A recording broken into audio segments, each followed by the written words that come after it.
You got to love it. Even during pre-season, you've got the likes of Todd, who has won nothing, Cantwell over at Sevcoland, trying to bring down the big man Chris Sutton, who basically tells him how it is. We'll talk about him in a minute. Talk about Alistair Johnson. First of all, I want to talk about the one and only Willie Hawkey, who has been honoured by the Pope. Never mind an honorary whatever from London. He's been awarded a papal award, the night of Dame St Gregory, on the great Willie Hawkey, who was one of the men who made sure that Celtic paid their debt and did not go into liquidation. Talking about things that are going so well, Alistair Johnson, his transition from Canada to Scotland just a few short months ago. Got to remember, it was just December last year, the beginning of December, he was playing in the World Cup for Canada. And what a whirlwind 6 months he's had. He's obviously won 3 trophies in the last... Wait a minute, the one thing I have to do and remember, whilst I'm just remembering, special thanks to Lorna and Arthur, who both bought us a beer, and via buymeacoffee.com, and you can get that as the first link in the description, or it'll be the first comment. Anyway, back to Alistair Johnson. Alistair Johnson's been talking about guys that helped him over the last couple of months. He says, Tony and Greg were great guys. They helped me and they showed me the ropes. They've helped me make the transition into Scottish life that little bit easier. He says, coming from a country that also speak English kind of helped. He says the Japanese guys came over in a similar situation, having played a full season. He said it was a bit difficult then having to come in and play the sort of second half of the season in the SPFL. He says it wasn't that big a transition language barrier way, but everything else was a bit of a culture shock. He said that the manager told me at the time, he says my first 6 months would be difficult in the new system.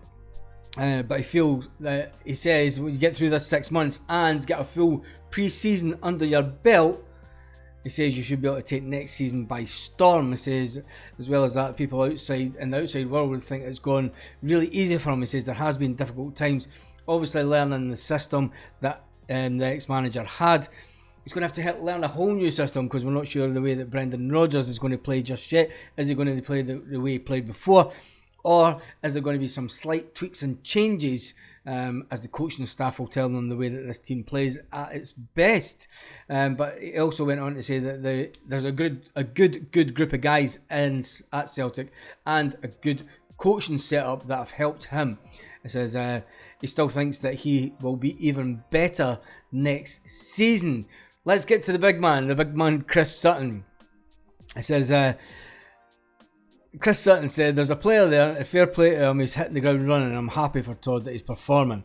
But let's remember, they beat Celtic in a game that meant nothing, and they won nothing at the end of the season.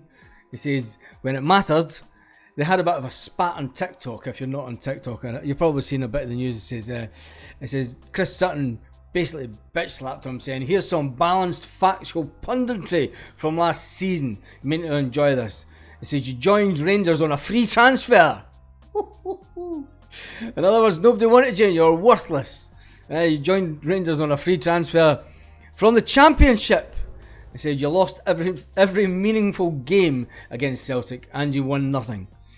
It's good to see the big man Chris Sutton giving it to them, even though we're not even... And it's good to see that we're still in the minds of them every minute of the day.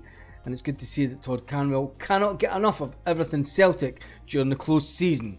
And on that note, one little bit of last news I've just noticed on the footballitalia.net. They basically bring out all the information from La Gazzetta dello Sport, which is an Italian paper, and they're coming up again with the fact that the paper on page 19 says that Bologna are still interested in the Celtic centre-back Welsh. Scotland International made 6 appearances last season. And they reported that Celtic are ready to sell him for in the region of 1 to 2 million euros. So that looks as that will be the first bit of business that will go ahead. It's probably going to be Stephen Welsh heading off to Italy, and if that happens, we wish him all the best. So I'll see you on the next video. Make sure that you subscribe and hit the notification bell. Make sure you give this one a thumbs up. I'll see you in the next video. Have a great day, Celtic fans all around the world.